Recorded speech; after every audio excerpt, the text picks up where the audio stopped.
Megawati marah. Marahnya kepada siapa? Mari kita lihat videonya bareng-bareng. Mestinya ibu nggak boleh ngomong gitu, tapi udah jengkel, tahu nggak? Kenapa? Republik ini penuh dengan pengorbanan, tahu tidak? Mengapa sekarang kalian yang baru berkuasa itu mau bertindak seperti waktu zaman Orde Baru? Kita jadi mengetahui nanti sebenarnya ditujukan kepada siapa pidato ini, kemarahan ini, apa maksudnya dan juga bagaimana tanggapan dari pihak-pihak lain. Kita akan dengarkan nanti keterangan dari Bang Ruhut Sitompul yang juga merupakan politisi PDIP yang juga mengusung pasangan dari Ganjar dan juga Mahfud MD, nanti akan menjelaskan kepada kita Bu Mega ini marahnya kepada siapa, sindiran-sindiran itu ditujukan kepada siapa. Jangan kura-kura dalam perahu. Kok pura-pura tidak tahu kan itu. Marilah kita riang gembira. Ya siapa lagi? Joko Widodo, Presiden Republik Indonesia yang ke-7 yang kami dukung. Periode pertama dan 4 tahun periode yang kedua. Sebelumnya wali kota 2 periode dan gubernur 1 periode. Siapa lagi yang berkuasa? Apalagi kalian ngapain mesti nanya? Itu ada Valdo mewakili istana. Kenapa kemudian disebut Ibu Megawati sudah memberi statement ketegasannya dengan banyak orang mengatakan bahwa ini adalah marah. Kemudian dijelaskan oleh Ruhut kepada siapa marahnya itu. Sudah clear ya, kita nggak usah menjelaskan lagi.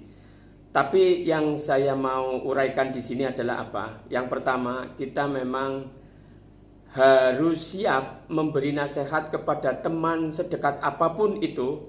Kalau teman kita lagi salah, maka kita harus ingatkan. Jadi ada sesuatu yang sepertinya di masyarakat itu tidak wajar kalau orang yang satu kelompok tadinya entah saat ini masih satu kelompok atau tidak itu saling mengkritik. Itu sepertinya aneh gitu. Tapi bagi saya adalah biasa. Dan itu memang seharusnya keberanian itu harus disampaikan. Maka saya dengan posisi saat ini yang apa yang disampaikan Ibu Megawati Soekarno Putri ini, saya setuju banget. Karena apa?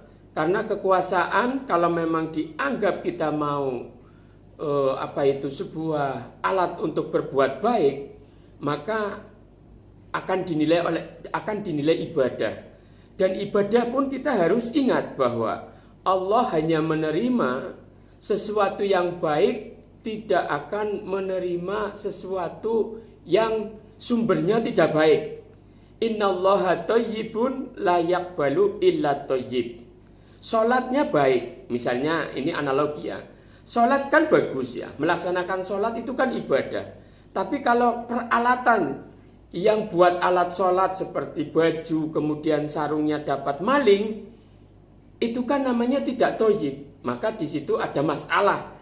Maka mungkin dalam hal ini Ibu Megawati Soekarno Putri mengingatkan kepada rezim agar tidak mengelola negeri ini seperti gaya-gaya Orde Baru.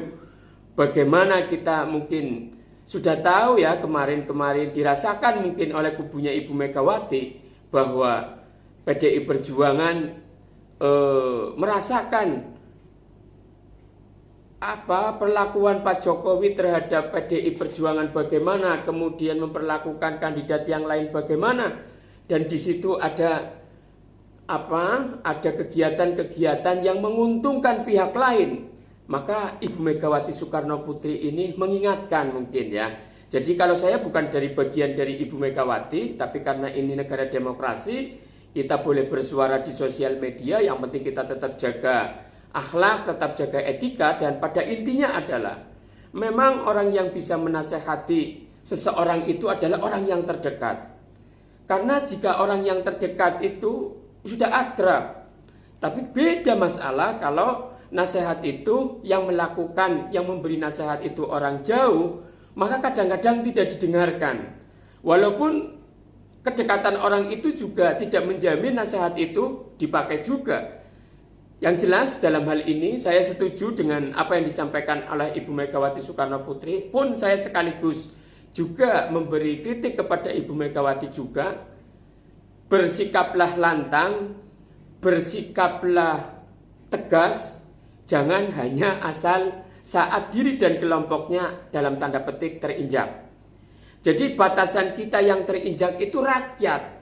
Kalau rakyat terinjak, maka seharusnya entah itu yang menginjak teman kita atau musuh kita dalam berpolitik, maka kita harus bela rakyatnya gitu. Jadi siapapun kita, ayolah